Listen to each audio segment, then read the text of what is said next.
పని చేసినాం. ఆయన బండి ఆగింది, ట్రాఫిక్లో దుంకి డైరెక్ట్గా అందరం ఉరుక్కుంటూ జయశంకర్ సార్ ఇంటికి వెళ్ళిపోయినాం. ఇంటికి వెళ్ళిపోయి కూర్చున్నాం. ఈరోజు నేను పెట్టిన ఫోటో ఆ రోజుది. జయశంకర్ సార్తో కూర్చొని సార్ ఇంట్లో అక్కడే కూర్చున్న ఆ ఫోటో. కూర్చొని ఒక 2-3 గంటలు ఆడనే కూర్చున్నాం మాట్లాడుకుంటూ. ఏం చేయాలి సార్ ఇప్పుడు ఇట్లా ఏంది అని మాట్లాడుతుంటే ఈ లోపల పోలీసు వాళ్ళందరూ వచ్చారు. ఒక 100 మంది వచ్చారు. వచ్చి మీరు అరెస్ట్ అయినరు, అరెస్ట్ అయిన వాళ్ళు మళ్ళీ బయటకు పారిపోయినారు, మీరు మళ్ళీ మా ఎంబడి రావాలి అన్నారు. నేను సార్ని అడిగినా, ఏముంది రాము పోయిరాపో అన్నాడు. పోయినా నన్ను తీసుకుపోయి ఆయన వరంగల్ జైలుకి తీసుకుపోయారు. సారు వెంటనే బయలుదేరి, సార్కి పెద్ద మనిషి కదా, ఆయన ముట్టే ధైర్యం లేదు వాళ్ళకు. డైరెక్ట్గా సారు అని చెప్పి నన్ను అరెస్ట్ చేసి పోలీసులు తీసుకుపోతుంటే, నువ్వేం భయపడకు, మేము అందరం ఉన్నాం ఈడ, సార్ ఉన్నాడు, కేసీఆర్ సార్ ఉన్నాడు, ఆయన దీక్ష నడుస్తూనే ఉన్నది, వీళ్ళు అరెస్ట్ చేసినంత మాత్రాన దీక్ష అవుతుందా, నేను బయలుదేరిపోతా కదా, నీకెందుకు, మేమందరం మిమ్మల్ని అందరినీ తీసుకుపోయి, నేను చాలా చూసిన రాము, తీసుకుపోయి 18 నెలలు 24 నెలలు కూడా పెడతారు జైల్లో, అవసరమైతే పీడీ యాక్ట్లు పెడతారు, 24 నెలలు పెడతారు, ఎమర్జెన్సీలో పెట్టినట్టు కాంగ్రెస్లు దొంగలు ఎమర్జెన్సీలో పెట్టినట్టు తీసుకుపోయి లోపల నూపుతారు, ఉద్యమాన్ని అణచివేయచ్చు అనుకుంటారు మూర్ఖులు వీళ్ళు. కానీ వీళ్ళకి తెలియదు ఉద్యమం ఎటువంటిదో, ఒక భాస్వరం లెక్క మండుతుంది. మీరెవ్వరు భయపడకండి బిడ్డ, మేమున్నాం కదా బయట, మేము బతికిస్తాం, మీరు మళ్ళీ బయటికి వచ్చే నాటికి తెలంగాణ ఎట్లా రాదు అన్న పరిస్థితి తెచ్చి చూపెడతామని చెప్పి మాకు ధైర్యం చెప్పి, నువ్వు పో పోలీసులతో పో అని చెప్పి పంపించినోడు జయశంకర్ సార్. సరే, అప్పటికే ఉద్యమం బగ్గుమని మండింది. ఒక శ్రీకాంతాచారి ఆ రోజే మరి తన ఒంటి మీద పెట్రోల్ పోసుకొని అంటించుకున్నాడు. ఒక్కటేసారి సమైక్యాంధ్ర ప్రభుత్వం రాజ్యం మొత్తం ఉలిక్కిపడ్డది. వామ్మో, ఇది పెట్టుకుంటే తట్టుకోలేమన్న భయం ఆవహించింది వాళ్ళు. అందుకే వాళ్ళు మమ్మల్ని జైళ్ళకు రోజులు పంపలేదు, కానీ ఒక 30-34 గంటలు జైల్లో ఉండి తిరిగి తెల్లారొచ్చి మళ్ళీ అసోసియేట్ అయ్యి. ఇదంతా ఎందుకు చెప్తున్నా అంటే, ఎంత గొప్ప మనిషి ఆయన అంటే, 1900 చాలా మందికి ఢిల్లీలో, ఎందుకంటే మనకంటే తెలుసు ఎంతో అంత, నిజంగా తెలంగాణలో కూడా చాలా మందికి తెలియదు.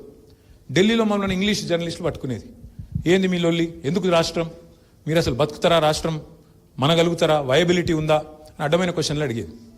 అడిగితే జయశంకర్ సార్ ఎంత బ్యూటిఫుల్గా చెప్పేదంటే, we are not fighting for a new state, we are fighting to restore a state that existed separately for 8 years. 8 ఏళ్ళు స్వతంత్ర ప్రతిపత్తి కలిగిన ఒక రాష్ట్రంగా, వయబుల్ రాష్ట్రంగా, సర్ప్లస్ రాష్ట్రంగా, ఒక ధనిక రాష్ట్రంగా, సంపద కలిగిన రాష్ట్రంగా ఉన్న ఒక రాష్ట్రాన్ని తిరిగి పునరుద్ధరించుకోవడానికి మేము కొట్లాడుతున్నాం తప్ప కొత్తగా కొట్లాడతలేమరా నాయన అంటే వాళ్ళకి తెలియదు చరిత్ర. 1948 నుంచి 56 వరకు తెలంగాణ హైదరాబాద్ స్టేట్ రూపంలో ఒక ప్రత్యేక రాష్ట్రంగా ఉన్న విషయం వాళ్ళకి తెలియదు. ఇది చెప్పేది జయశంకర్ సార్ పదే. జయశంకర్ సార్ చెప్పేది, అయ్యా మీకు తెలియదు, 1952లోనే ఫజల్ అలీ గారు, justice Fazal Ali, supreme court judge, ఆయన మొదటి రాష్ట్రాల పునర్విభజన కమిషన్కు చైర్మన్గా ఈ హైదరాబాద్ రాష్ట్రాన్ని ప్రత్యేకంగానే ఉంచండి, దీన్ని కల్పకండి అని సిఫారసు చేసిండు అని రిపోర్ట్ ఇచ్చేది. అది కూడా వాళ్ళకి అర్థం కాకపోతే ఆయన చెప్పేది ఆ రోజుల్లోనే, అయ్యా మీరు అనుకుంటున్నట్టు ఇది భాషా ప్రయుక్త రాష్ట్రం కోసం ఇక్కడేం ఆందోళన జరగలేదు, ఆ భాషా ప్రయుక్త రాష్ట్రం కాదు, తెలుగు వాళ్ళకు ఒక రాష్ట్రం ఉండాలి, మేము తెలుగు వాళ్ళం వేడిపోతామని చెప్పి ఆంధ్రులు ఆనాడు పొట్టి శ్రీరాములు గారి నాయకత్వంలో మద్రాసు రాష్ట్రం నుంచి వేరుపడేందుకు చేసిన పోరాటం అయ్యా, దానికి మాకు సంబంధం లేదు అని డాక్యుమెంటరీ ఎవిడెన్స్తో సహా చూపెట్టేది.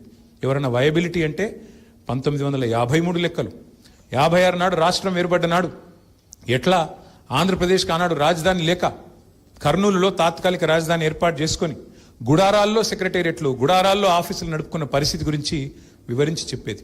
అంటే ఎంత గొప్పగా చెప్పేదంటే జయశంకర్ సార్, ఇప్పుడు నేను చెప్పలేకపోతున్నా కానీ, ఏ కారణం చేత అసలు ఆంధ్ర తెలంగాణను కలిపినరు, కమ్యూనిస్టుల ప్రభావం పెరగవద్దు, విజయవాడలో కమ్యూనిస్టులు ఆ రోజు ఒక ప్రధానమైన రాజకీయ పక్షంగా ఎదుగుతున్నారని చెప్పి కాంగ్రెస్ నాయకత్వం, మరి ఆనాటి పండిత్ జవహర్లాల్ నెహ్రూ కానీ, అప్పటి మరి కాంగ్రెస్ నాయకులు కానీ అందరూ కూడబలుక్కొని విజయవాడ కేంద్రంగా ఆ రోజు కమ్యూనిస్టు యోధులు, ముఖ్యంగా ఈ సూర్యాపేట, నల్లగొండ, ఖమ్మము, విజయవాడ ఆ ప్రాంతం మొత్తంలో కూడా కమ్యూనిజం బలంగా ఉన్న పరిస్థితుల్లో, సాయుధ పోరాటం అప్పుడే తెలంగాణలో జరిగిన పరిస్థితుల్లో మరి కమ్యూనిస్టుల ప్రభావం పెరుగుతుంది, దీన్ని అడ్డుకట్ట వేయాలని చెప్పి కూడా అదొక కారణం అని చెప్పి జయశంకర్ సారు రాజకీయంగా, సామాజికంగా చరిత్రని ఎన్ని కోణాల నుంచి విశ్లేషించేది, ఎన్ని కోణాల నుంచి స్పృశించేదంటే ఇవాళ మనం తలుచుకుంటే ఎంత తలుచుకున్నా తక్కువనే.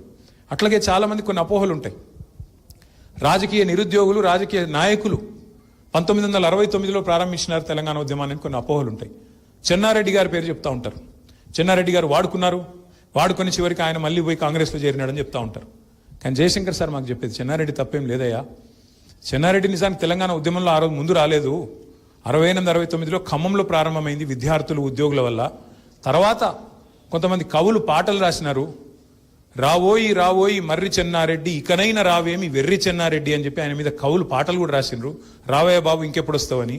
అప్పుడు మల్లికార్జున్ గారు ఇంకా ఇతర పెద్దలు అందరూ వచ్చిన తర్వాత చెన్నారెడ్డి గారు వచ్చింది. చెన్నారెడ్డి వచ్చినాక పెద్ద స్టాల్ వర్ట్ కాబట్టి ఒక ఊపు వచ్చింది. కానీ పాపం చెన్నారెడ్డి తప్పేం లేదు. ఆ రోజు చండశాసనంగా ఉండేది కాంగ్రెస్ ప్రభుత్వం ఢిల్లీలో. వాళ్ళు తొక్కిపారేసినారు ఉద్యమాన్ని, ప్రజాస్వామిక ఆకాంక్షని అని చెప్పి చెన్నారెడ్డి గారి మీద కూడా బదనాం ఎవరైనా చేయబోతే ఆపేది జయశంకర్ గారు. ఎందుకంటే ఆయన బాధ చెన్నారెడ్డో కేసీఆర్ కాదు, తెలంగాణ వాళ్ళు బదనాం కావద్దు, తెలంగాణ పోరాటం చేసిన వాళ్ళు తెలంగాణ నాయకులను, ఎందుకంటే మాటి మాటికి మనకు మలినం చేసి మనకు ఏదో రకంగా బదనాం చేసి మనోళ్ళని చిన్నగా చేస్తారు అనేది ఆయన బాధ. మనోళ్ళని చిన్నగా చేయనీయద్దు. చాలామంది అనేది ఆయన జయశంకర్ గారిని, ఎందుకు మీరు కేసీఆర్ గారిని అంత నమ్ముతారు అని. ఆయన ఎప్పుడు అనేది ఒక మాట, కేసీఆర్కు మించి దక్షత, కమిట్మెంటు, కేసీఆర్కు మించి తెలంగాణ సాధించే విషయంలో మొండితనం ఉన్న నాయకుడిని ఒక్కని చూపెట్టండా నేను మీ ఎంబడి నడుస్తా అని చెప్పారు. ఆయన మొహమాటం కూడా పడేది కాదు. దేవేంద్ర గౌడ్ గారు పార్టీ పెట్టిండ్రు. చాలామంది వద్దన్నారు జయశంకర్ సార్, మీరు పోవద్దు సార్, మీరు కేసీఆర్ గారితో అసోసియేట్ అయినారు, పోవద్దు అంటే ఆయన ఒక మాట చెప్పిండు, ఎన్ని పార్టీలు వస్తే అంత మంచిదే, ఏం కాదు, తెలంగాణ రాష్ట్రం రావాలి. ఆ రాష్ట్రం వచ్చే క్రమంలో నేను చెప్పి వస్తా వాళ్ళకు, నేను చెప్పి వస్తా ఏమని, దేవేంద్ర గౌడ్ సాబ్ కూడా చెప్తా, స్పర్ధ లేకుండా పనిచేయండి, సమాంతరంగా పనిచేయండి, ఒకరితోనొకరు కలహించుకోకండి. ఎవరు చేసినా అల్టిమేట్గా మీరు అందరూ కోరుతున్న తెలంగాణనే కదా. ఇప్పుడు హైదరాబాద్కి వెళ్ళి బయలుదేరి ఢిల్లీ పోవాలంటే నాగ్పూర్ మీదకి వెళ్ళి పోవచ్చు, బొంబాయి మీదకి వెళ్ళి కూడా పోవచ్చు. ఎటుకెళ్ళిపోయినా మన లక్ష్యం అదే కదా. మీకు తాత్కాలికంగా భావ సారూప్యత లేకపోవచ్చు, కానీ ధ్యేయ సారూప్యత ఉండాలి, లక్ష్య సారూప్యత ఉండాలి. అది ఉన్నంత కాలం ఎవరినైనా సరే మనం ఎంకరేజ్ చేయాలి అని బలంగా వాదించేది ప్రొఫెసర్ జయశంకర్ గారు. ఇట్లా చెప్పుకుంటూ పోతే ఎన్నో ఉన్నాయి. అనుమానాస్పదంగా ఎవరైనా మాట్లాడితే తెలంగాణ ఉంటుందా సార్, ఇప్పుడైతే నిలుస్తుందా సార్, వయబిలిటీ ఉంటుందా సార్ అంటే ఒకటే మాట అనేది.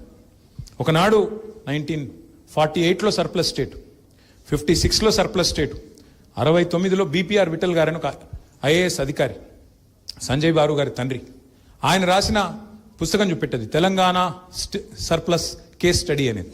తర్వాత మళ్ళీ 2001